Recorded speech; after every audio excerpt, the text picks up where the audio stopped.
राजकुमारी, तुम कहाँ हो? मैं तुम्हारी कब से प्रतीक्षा कर रहा हूँ। आ जाओ, मेरे पास आ जाओ। राजकुमारी की आंखें बंद थी, लेकिन जैसे ही आवाज आती है, राजकुमारी बिस्तर से उठती है। फिर बिना कुछ कहे बाहर निकल आती है और घने जंगलों की तरफ जाने लगती है। तभी अचानक एक कुटिया दिखाई देती है। राजकुमारी उस कुटिया में चली जाती है।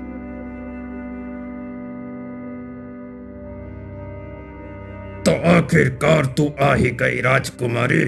मैं कब से तेरी प्रतीक्षा कर रहा था। राजकुमारी चुपचाप कुटिया के भीतर प्रवेश करती है। उसकी आंखों में कोई डर नहीं, बल्कि अजीब सी शांति थी। तू जानती है ना, रास्ता वापसी का नहीं है। राजकुमारी कुछ नहीं कहती, धीरे धीरे मुड़ती है और कुटिया का दरवाजा भीतर से बंद कर देती है। फिर होठों पर एक रहस्यमयी मुस्कान आती है। अगले दिन हर रात वही दृश्य। राजकुमारी महल से निकलती है, जंगल जाती है, कुटिया में प्रवेश करती है और दरवाजा फिर से बंद हो जाता है। फिर एक दिन राजकुमारी महल के बगीचे में पेड़ पौधों के बीच टहल रही थी। तभी अचानक उसकी चाल लड़खड़ाती है और वह मूर्छित होकर जमीन पर गिर पड़ती है।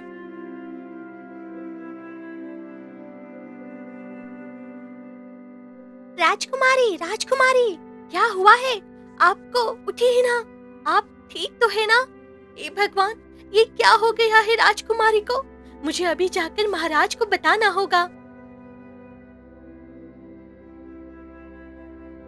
दासी दौड़ती हुई महल के भीतर आती है और महाराज से कहती है,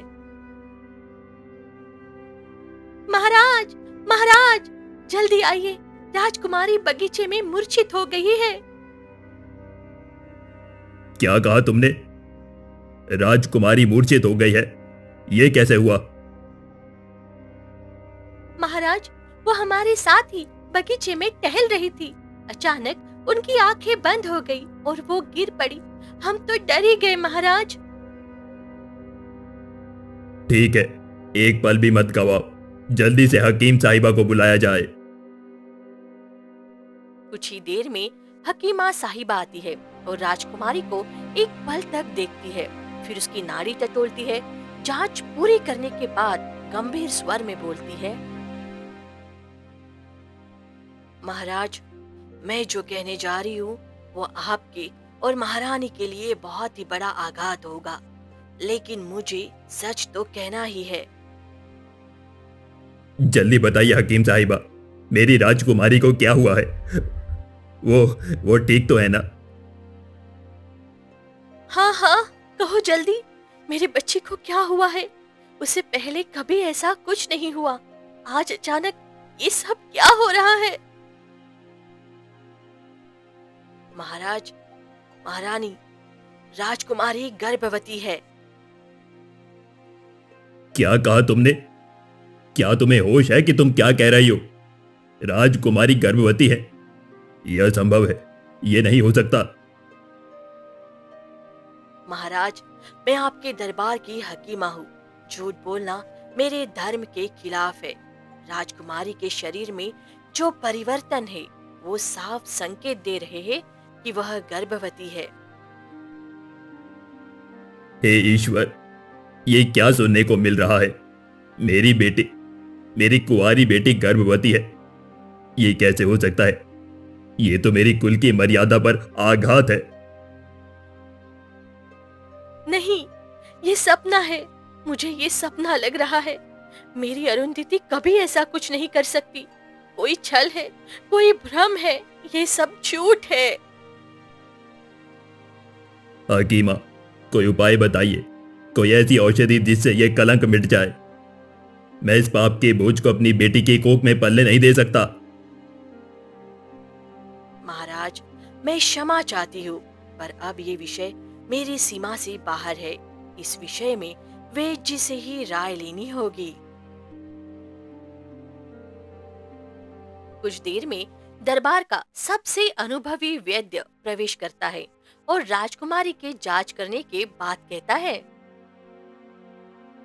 महाराज, जो कुछ मैं कहने जा रहा हूं उसे सुनकर आप और महारानी शायद विचलित हो जाएं, पर सत्य को टालना अब संभव नहीं है। बालक जो राजकुमारी के गर्भ में है, ये कोई साधारण बालक नहीं है। इसकी नारी साधारण शिशु जैसी नहीं धड़क रही, इसमें कोई अलौकिक स्पंदन है। अलौकिक मतलब? क्या कह रहे हो तुम? सीधे सीधे कहो, ये सब क्या हो रहा है?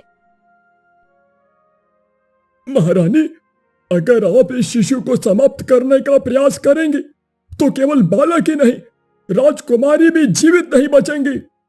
ये कोई साधारण जीवन नहीं है, ये शिशु स्वयं राजकुमारी के प्राणों से जुड़ा है। अरे, तो इसका मतलब हम इस बच्चे को ना चाहकर भी जन्म लेने देंगे? हाँ महाराज, अब यही एकमात्र रास्ता है। ये संतान जन्म लेगी और राजकुमारी को पूर्ण विश्राम देना होगा। किसी भी प्रकार का मानसिक आघात या तनाव उसे मृत्यु की ओर ले जा सकता है। हे भगवान, ये तूने कैसा समय दिखाया मेरी बेटी, जिसने कभी अपनी छाया भी महल की दीवार से बाहर नहीं जाने दी। वो आज इस अनजाने गर्भ के साथ बैठी है और हम कुछ भी नहीं कर सकते। तभी राजकुमारी होश में आ जाती है। अरुंधिता, मेरी बच्ची, एक बार, सिर्फ एक बार मुझे बता दे, कौन है वो? कौन है वो जिसने तेरी अस्मिता को लूटा है? तो क्यों चुप है? क्या तुझ पर किसी ने कोई जोर जबरदस्ती की है? पिताजी, मुझे सच में कुछ याद नहीं है। मुझे नहीं पता कब क्या हुआ, मुझे कुछ नहीं मालूम। बेटी, तुझसे कुछ छुपा नहीं है। अगर तू चाहे तो सब ठीक हो सकता है। बोल दे उस इंसान का नाम। माँ, मैं सच कह रही हूँ, मुझे कुछ भी याद नहीं है। ना कोई चेहरा, ना कोई रात। सब एक धुन की तरह है, जैसे मैं कोई सपना देख रही हूँ और फिर आँख खुलते ही सब बदल गया। मंत्री जी, मैं चाहता हूं कि राजकुमारी पर कड़ी निगरानी रखी जाए। वो महल से बाहर ना जाए। उसकी देखरेख में कोई लापरवाही नहीं होनी चाहिए। जी महाराज, मैं स्वयं उसके पहरे का ध्यान रखूंगा। अब कोई भी संदिग्ध व्यक्ति उसके आसपास भी नहीं भटकेगा। कैसी राजकुमारी है ये? खुद को नहीं पता कि किसका बच्चा है। इनकी आंखों में तो डर भी नहीं है, जैसे कुछ छिपा रही हो। कुछ तो है जो ये नहीं कह रही है। महारानी, मंत्री जी और इस कक्ष में मौजूद हर एक व्यक्ति ध्यान से सुन ले। जो आज यहां पर हुआ है और अगले 9 महीनों तक जो कुछ भी होगा, वो इस महल की दीवारों से बाहर नहीं जाना चाहिए। अगर मेरे कानों तक ये खबर पहुंची है कि किसी ने भी इस बात को बाहर पहुंचाया है, तो वो व्यक्ति चाहे कोई भी हो, उसे उसकी सबसे भयानक सजा दी जाएगी। मेरी बेटी की मर्यादा, मेरी कुल की गरिमा और राज्य की शांति अब इस राज्य के मौन पर निर्भर है। अब कोई भी इस विषय पर दोबारा बात नहीं करेगा। राजा कमरे से बाहर निकल जाते हैं। फिर समय बीतता है और धीरे धीरे 9 महीने बीत जाते हैं। तभी एक दाई भागते हुए महाराज के पास आती है। महाराज, महाराज, राजकुमारी ने एक सुंदर बालक को जन्म दिया है। उसकी आंखों में ऐसी चमक है जैसे आसमान के तारे हो। उसका चेहरा इतना तेजस्वी है कि हम सब देखते ही रह गए। बस बहुत हुआ, तुम अब जा सकती हो। राजा राजकुमारी के कक्ष में प्रवेश करता है। राजकुमारी बेहोश पड़ी थी। फिर वो बच्चे को उठा लेता है। मुझे क्षमा कर देना मेरी पुत्री। एक मां से उसके शिशु को छीनना सबसे बड़ा पाप है, लेकिन मैं एक राजा हूं और यह बच्चा मेरे कुल की मर्यादा पर लगा ऐसा दाग है जिसे मैं स्वीकार नहीं कर सकता। मैं जानता हूं तो मुझे कभी क्षमा नहीं करेगी, लेकिन मैं यही कर सकता हूं। राजा उस शिशु को कपड़ों में लपेटता है और महल से बाहर निकल पड़ता है। रात के अंधेरे में घना जंगल के बीच में एक स्थान पर वो बच्चे को रखकर महल लौट आते हैं। अगली सुबह राजकुमारी को होश आता है। माँ, पिताजी, मेरा बच्चा कहाँ है? मेरा बेटा कहाँ है? मुझे मेरा बच्चा चाहिए। बेटी, हम उसे बचा नहीं पाए। वो जन्म लेते ही उसने आंखें नहीं खोली। हम सबने बहुत कोशिश की, लेकिन नहीं, नहीं, ऐसा मत कहो, ये सच नहीं है। मेरा दिल कह रहा है वो ठीक है, मुझसे झूठ मत कहो। हमने उसे बचाने की हर कोशिश की है, लेकिन नियति को शायद यही मंजूर था। अब हम सबको इस पीड़ा को सहना ही होगा मेरी बच्ची। वहीं दूसरी तरफ जंगल में गणेश लकड़ी काट रहा था। आज तो खूब लकड़ी काटनी है, वरना नीलम फिर ताना मारेगी कि सारा दिन जंगल में रहते हो, घर थोड़ी सी लकड़ियां लेकर आया करो। अचानक उसे एक मासूम बच्चे के रोने की आवाज आती है, तो गणेश कुल्हाड़ी रखकर चारों ओर देखने लगता है और थोड़ी दूर जाकर उसे एक टोकरी दिखाई देती है जिसमें एक सुंदर बच्चा रो रहा था। ये क्या है? हे भगवान, ये बच्चा कहां से आया? जंगल में? ये तो कोई अमीर घर का बच्चा लग रहा है। कितना सुंदर! नीलम बहुत खुश हो जाएगी। आज तो असली खजाना मिल गया है उसे। फिर गणेश वो बच्चे को लेकर अपने घर आ जाता है। अरे ओ भाग्यवान, सुनती हो? बाहर तो आओ, देखो मैं क्या लेकर आया हूं। अरे क्या हुआ जी? आज इतनी जल्दी लौट आए? लकड़ियां भी काटी या बस घूम कर ही आ गए? नीलम बाहर आती है और जैसे ही बच्चे को देखती है, हे भगवान, ये कहां से उठा लाए? ये तो सच में बच्चा बहुत ही सुंदर है। जंगल में मिला, मुझे टोकरी में पड़ा था, रो रहा था बेचारा, कोई आसपास था ही नहीं। मैं तो सोच रहा था इससे सेठ के हाथ बेच देते हैं। देखो, लड़का है, ऊपर से सुंदर भी है, अच्छे पैसे मिल जाएंगे। हाँ, बिल्कुल सही कह रहे हो।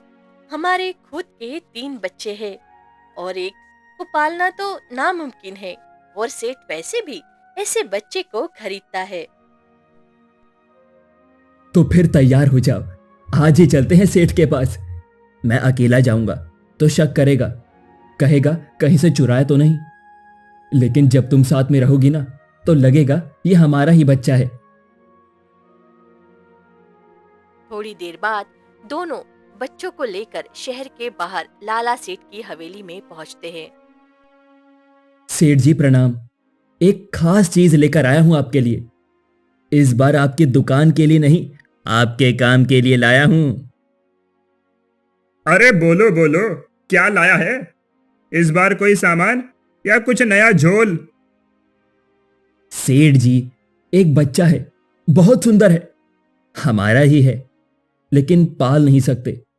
सोचा आप चाहें तो ले लीजिए। बच्चा बेचने आए हो? अच्छा अच्छा, दिखाओ तो। सेठ जैसे ही बच्चा देखता है, ये तो बहुत अलग है। इसकी आंखें देख रहे हो, चेहरा देख रहे हो, ये कोई आम बच्चा नहीं लगता।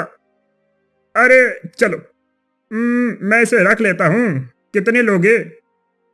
जो आप ठीक समझो सेठ जी, बस थोड़ा पैसा दे दो ताकि घर का राशन भर जाए। हाँ हाँ, ठीक है, ये लो कुछ पैसे, और अब ये बच्चा मेरा हुआ। गणेश और नीलम पैसे लेकर चले जाते हैं। सेठ बच्चे को गोद में उठाता है और एक अंधेरे कमरे की ओर ले जाता है। तू अब से अर्जुन है, तू मेरा बेटा नहीं, तू मेरा हथियार है, मेरी ताकत है। अब से तू ही चोरी करेगा मेरे लिए। तुझे बनाऊंगा मैं ऐसा चोर जो किसी के हाथ ना आए, कोई मुझे रोक नहीं सकेगा। अब मेरा राज होगा इस राज्य में। वहीं दूसरी तरफ महल में राजकुमारी फिर आधी रात को तांत्रिक की कुटिया में जाती है और कुछ ही दिनों में गर्भवती हो जाती है। महल में फिर से सन्नाटा, डर और शर्म का साया लौट आता है। 9 महीने बाद राजा दूसरी बार भी बच्चे को जंगल में छोड़ आता है, आंखों में आंसू और दिल में बोझ लिए, और वो बच्चा फिर गणेश को ही मिल जाता है। हे भगवान, ये तो पहले वाले बच्चे जैसा ही सुंदर है। ये तो जैसे कोई देवता का रूप हो। लगता है ऊपर वाला मुझे खूब सौंप रहा है। ये हीरे जैसे बच्चे। इसे भी ले जाकर सेठ को बेच आता हूं। सेठ मुझे अच्छे खासे पैसे दे देगा। कुछ ही देर में गणेश सेठ के घर पहुंचते हैं। सेठ बच्चा देखता है और चौकन्ना हो जाता है। अरे, ये तो बिल्कुल उसी की तरह है, जैसे उसकी परछाई हो, जैसे उसी की आत्मा इसमें हो। इस बार तुझे दुगना मिलेगा। ये दोनों बालक मेरे भविष्य का आधार है। अब से ये दोनों बालक मेरी ताकत बनेंगे। एक अर्जुन और एक विवेक, ये दोनों मेरा भविष्य हैं। इनसे मैं वो काम करवाऊंगा जो कोई नहीं कर सकता।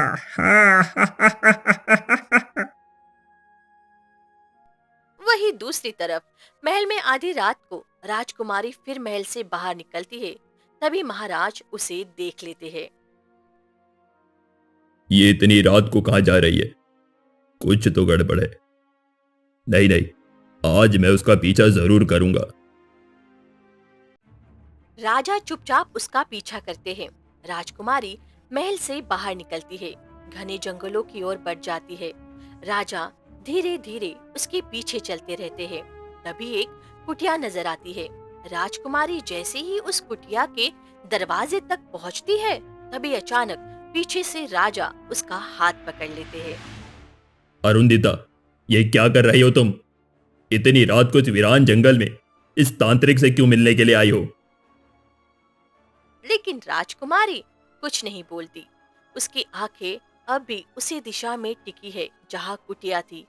फिर महाराज उसे पकड़कर महल ले आते हैं और महारानी से कहते हैं,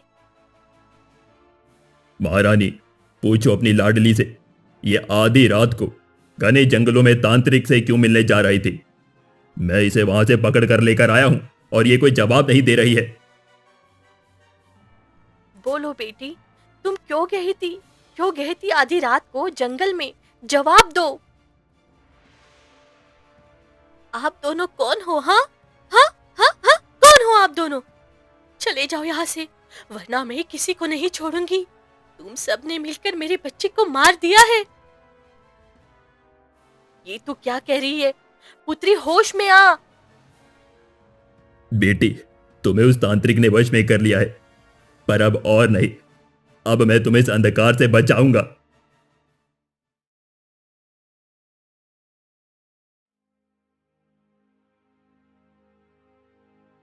महल में अगली सुबह राजकुल के सबसे पुराने और ज्ञानी पंडित को बुलाया जाता है। हे महाराज, आप मेरी पुत्री की कुंडली देखकर यह बताइए कि वो आधी रात को उस अघोरी तांत्रिक से क्यों मिलने के लिए जा रही थी। महाराज, राजकुमारी जिस तांत्रिक के पास जा रही थी वो कोई साधारण तांत्रिक नहीं था। ये एक शापित आत्मा है जो पुनर्जन्म की साधना कर रहा है। उसे किसी खास रक्त की जरूरत थी और राजकुमारी उसी रक्त की धारणी है। क्या मतलब है आपका पंडित जी? उसकी साधना तब पूरी होगी जब तीसरे पुत्र का जन्म होगा, जो आकाश और पाताल को एक करेगा। इसलिए उसे राजकुमारी को वश में किया था, उसे मानसिक रूप से तोड़ दिया था। हे भगवान, अब क्या उपाय है? मेरी बेटी को कैसे बचाया जाए? अब उपाय केवल एक है। राजकुमारी को सुरक्षित बंदी की तरह रखना होगा ताकि वो फिर से गर्भधारण ना कर सके। नहीं तो वो तांत्रिक भले शरीर से ना हो, उसकी साधना फिर से जाग सकती है और आपकी पुत्री का दिमाग अब पूरी तरह से पागल हो गया है। वो अपने बस में नहीं है। वो कभी भी तांत्रिक के पास जा सकती है। इसीलिए आपको कड़ी निगरानी रखनी होगी। तो अब हमारी बेटी पिंजरे में रहेगी, पागल और टूटी हुई।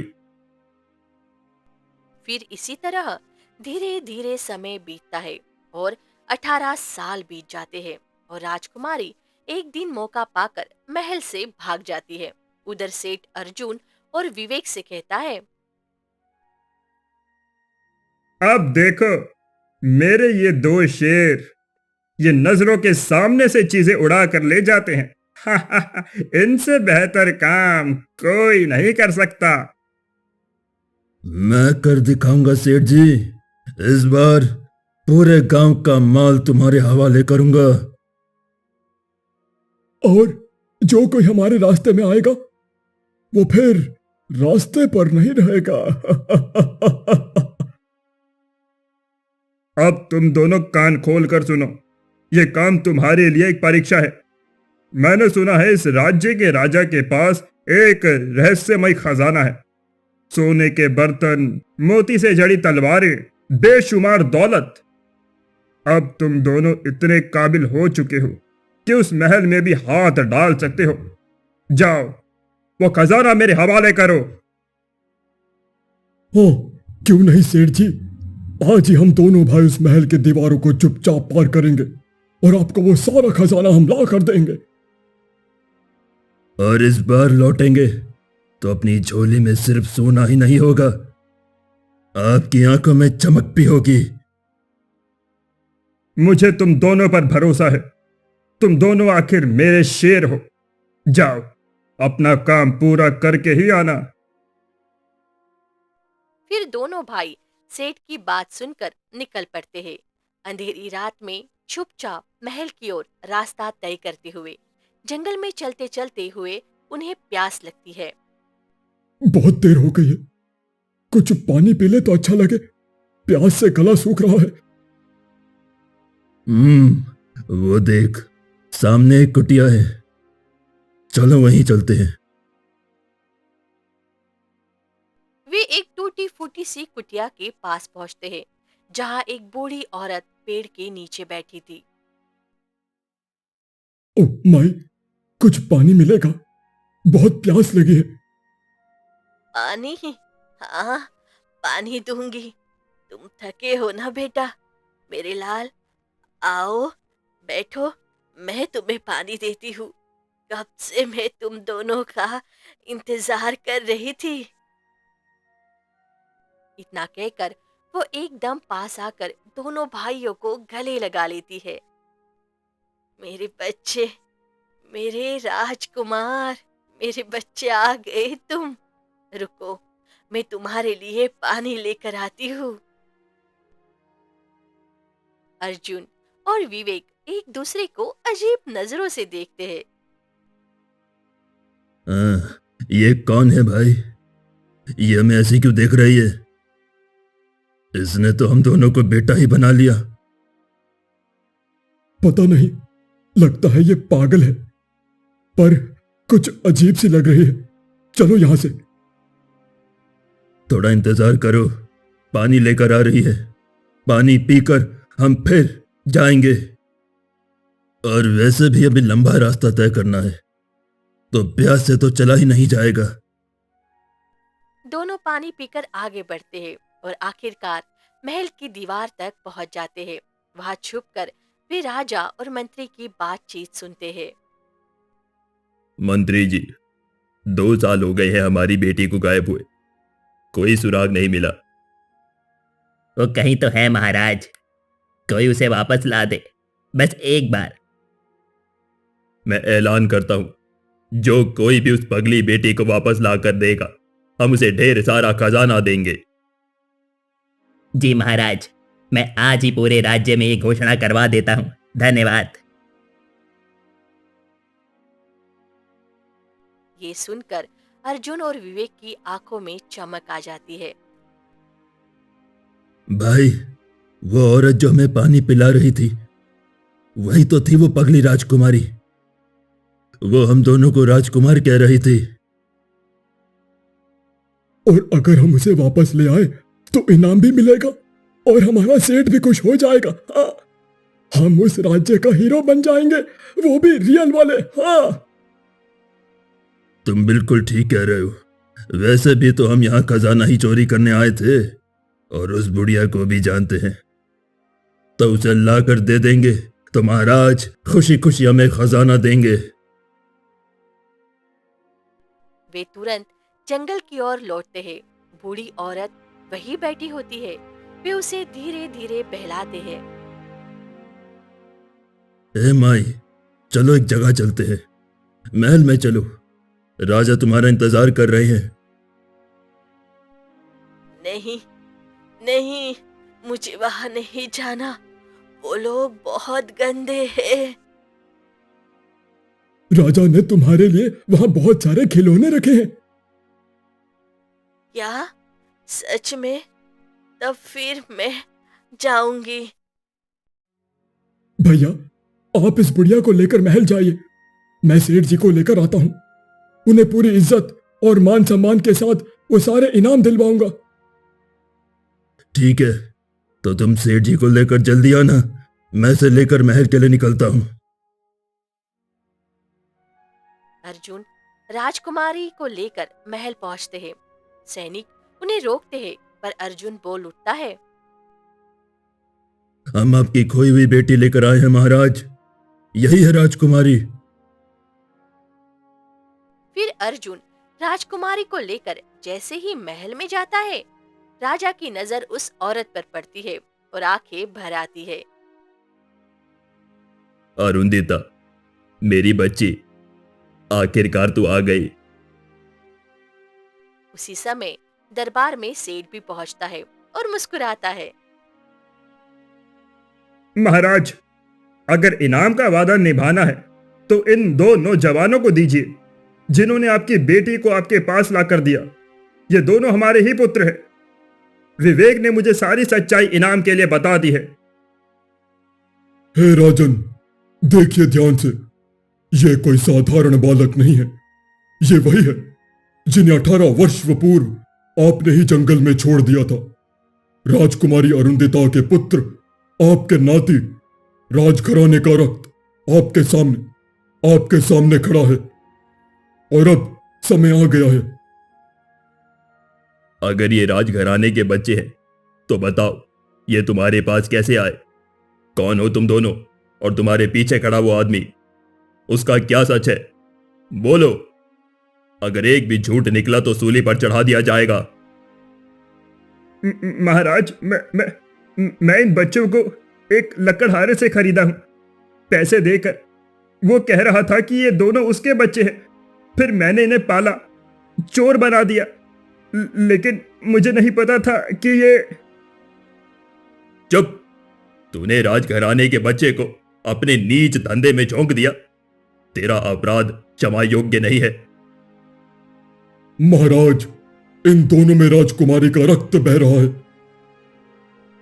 मेरे लाल, मेरे बेटे, तुम सच में मेरे हो। मैं अब ठीक हूँ, मैं अब पूरी हूँ। देखो महारानी, कितनी खुशी की बात है, इतने वर्षों के बाद भी मेरा वो पाप जो मैंने किया था, भगवान ने मुझे क्षमा कर दिया। मेरे दोनों नाती सुरक्षित है और मेरी पुत्री भी ठीक हो गई है। आज मेरे जीवन का सबसे सुखद दिन है। हाँ महाराज, सच कह रहे हैं आप। जिस बेटी को हमने खोया हुआ माना था, वो आज हमारे सामने है और हमारी नाती भी। लगता है जैसे कोई स्वप्न पूरा हो गया हो। महाराज, राजकुमारी का ठीक होना और दोनों पुत्रों का वापस मिलना निश्चित ही ईश्वर की कृपा है, पर यह पूर्ण समाधान नहीं है। क्या कहना चाहते हैं आप पंडित जी? अब क्या बाकी है? कहिए, खुलकर कहिए। महाराज, वो तांत्रिक जिसकी साधना अधूरी रह गई थी, वो जो राजकुमारी को वश में कर चुका था, उसकी शक्ति समाप्त नहीं हुई है। और अब जब तीनों रक्त एक हो गए हैं, राजकुमारी और दोनों पुत्र जब साथ आ गए हैं, तो वह तांत्रिक किसी भी समय पर इस राजमहल में आता ही होगा। क्या ये क्या कह रहे हैं आप पंडित जी? क्या कोई संकट अभी भी शेष है? तभी एक काली हवा फैलती है और तांत्रिक प्रकट होता है। अंततः एकत्र हो गई राजकुमारी की कोख से जन्मे ये दोनों रक्त के वाहक। अब मैं इनका रक्त मिलाकर पी जाऊंगा और सौंदर्य के साथ अमरता को प्राप्त करूंगा। रुक जा पिशाच, मैं अपनी मां को तुझे छूने भी नहीं दूंगा। तेरे जैसे अंधे साधक के लिए अब कोई माया शेष नहीं। चला जा यहां से, वरना तुम्हारी समाधि यही दरबार में बना दूंगा मैं। हाँ हाँ, तुम क्या करोगे मेरे सामने? मैं अग्नि को साधता हूं, मैं मृत्यु का मालिक हूं। तभी दोनों भाई एक थैली खोलते हैं। उसमें से एक मुट्ठी भस्म निकालते हैं, जिसे उनके साथ रहने वाले बाबा ने कभी दिया था उनको। यही है उस सत्य का प्रतीक जो तू कभी ना समझ पाया। यह है मसान की राख जो किसी भी तंत्र को भस्म कर सकती है। और अब तेरे झूठे स्वप्न की समाप्ति का समय आ गया है।